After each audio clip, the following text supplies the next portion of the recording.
Hi, I'm Casey Malone with this week's edition of the Week in Review.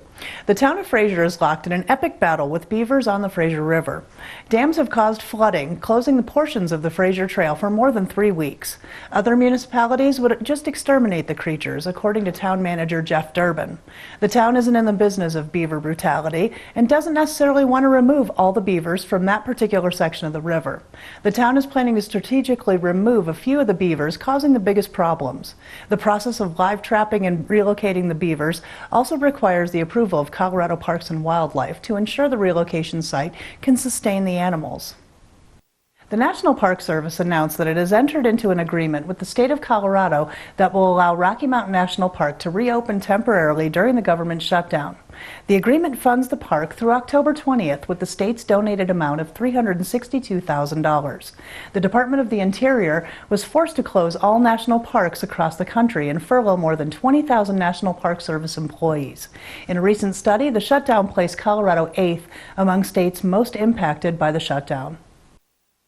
The East Grand School District is seeking a Mill Levy increase to replace the outdated technological infrastructure and purchase iPad tablets for the students.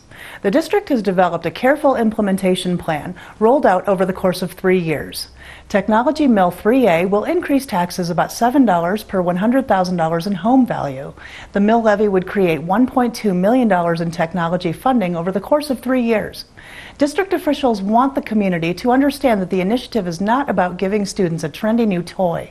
Instead, the tablets provide the most economical means for schools to keep pace with technology.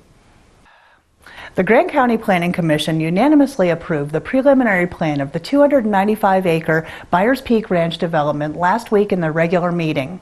Developer Clark Lipscomb presented the plan in order to begin the process of gaining approval to construct the development in unincorporated Grand County if Fraser voters reject the annexation agreement during the November election. Several Fraser residents voiced their concerns for the proposed development. Lipscomb stated that his group will move forward with or without the approval of the voters.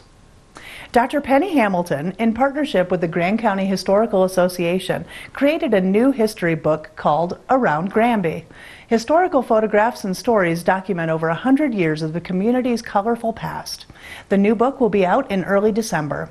That's it for this edition. For TV18, I'm Casey Malone, and I'll see you next time on the Week in Review. Grand County's Week in Review is brought to you by Grand Mountain Bank, your hometown bank.